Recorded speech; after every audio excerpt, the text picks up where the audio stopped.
وانت شوف الفرحه اللي في لاعب المنتخب المصري باسم مرسي اللي تسرب ليه فيديو وهو فرحان بالهدف ديال السنغال على المغرب وبين على الحب والعشق ديالو للمغرب.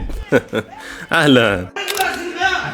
الله اكبر يا سنغال، مسلمين الله اكبر.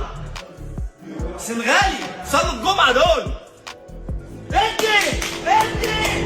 الفرحه ديالو كتبين كلشي. هادو هما العرب اللي استضفنا في كاس افريقيا واستقبلناهم وزيد ويعلم الله دابا باش كيحس منين عرف باللي الكاس حيدوها للسنغال وعطاوها للناس اللي كتستحق. فالحمد لله اللي كاين الله اخوتي. وزيدكم واحد الخبر اسطوري، هو ان السنغال رفضت تماما على انها تخضع للعقوبات اللي تفرضت عليها من الاتحاد الافريقي لكره القدم، واللي من بينهم يرجعوا داك الكاس اللي ماشي ديالهم. ونزيدكم ان السنغال ما كفاهاش هادشي، قالت لك بغا يهزوا الكاس للمره الثانيه على التوالي والتوازي وكمل من راسك. وهادشي ضد الماتش اللي غيلعبوه ضد فرنسا. واش ما هزيتوش حتى راسكم من هاد المشاكل اللي عندكم؟ خليكم غير الكاس، ردوا الكاس لماليه. فخر عمي سويله. لا حناك هادي ماشي عميك. اجي تسمع دابا كلود لوروا اللي ما رضاش تماما على ان الكاس تخاد من السنغال وتعطى للمغرب اللي كيستحقها، ولكن راه ما تخافوش، راح الجي ما خلاش ما قال فيه وعطاه العصير مزيان في كاس كبير. وراه هو يخرج بواحد الفيديو وكتبان في وجهه انه ما كانش مرتاح وما كان صاحبي ما تخلع ما والو، وهو يقول بلي ما فهمونيش المغاربه شنو كنت باغي نقول على النهائي ديال كاس افريقيا. كنحمل انا المسؤوليه لرئيس الاتحاد الافريقي لكره القدم ورئيس الاتحاد الدولي لكره القدم، وما قصدتش المغرب، ما كنتش كنهاجم المغرب، وهذا الشيء راه ما كاينش منه. التقديم اللي دار المغرب لكاس افريقيا والتنظيم الخيالي، والمغرب راه كان تيساهل التتويج باللقب، واخا في النهائي كان الافضل هو السنغال. السنغال كون كانت الافضل حبيبي ما غاديش يديروا داك الفضيحه وغيلعبوا كره في وسط التيران وما غاديش يخرجوا من التيران بداك الطريقه البخسه. الله يخليكم تكلموا.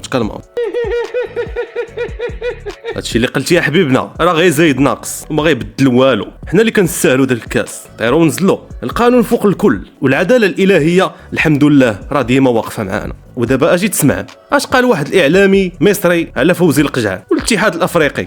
حكم كان موجه، وهنا انا ببعد موضوع الترجي تماما، ولا اداره ولا لاعبين ولا اي حاجه خالص. مش المقصود هنا الترجي خالص، المقصود ان احنا النهارده كابتن حسام حسن مدرب منتخب مصر قال حاجات في كاس الامم الافريقيه الاخيره احنا النهارده هندفع ثمنها، واي نادي مصري هيدفع ثمنها الفتره اللي جايه، وخصوصا ان دلوقتي في حرب داخليه في مين الاقوى دلوقتي في الاتحاد الافريقي.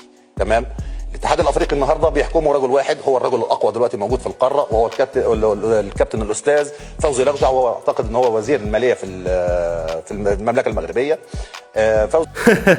ايوا خويا راه من حقه يتحكم، راه المنتخب المغربي دار ميسا لجميع الالقاب وما خلى لكم والو. ها كاس العالم، ها كاس العرب، ها كاس افريقيا، فاللهم لا حسد. فشنو بان لكم اخوتي نتوما في هادشي؟ ونزيدكم باقي ما ساليش نختموا بهذا التصريح ديال المحلل الرياضي البوركينابي اللي قال كلمه حق وتنطل لي السنغال مزيان، وقال الكلمه اللي ما قدرت حتى شي واحد يقولها، وهي انه ما كانش من حق السنغال انها تخرج من التيران. هادشي كيتعتبر خرق للقوانين. السنغال راه هما ملوك الانسحاب من المباريات، وفكرهم في كاس افريقيا في نيجيريا سنه 2000 فاش خرجوا من التيران، اللحظه اللي باب مالك ديوب قال لصحابو يخرجوا من التيران باش نبكيو بحال ديبا ونديو الكاس سهله مهله.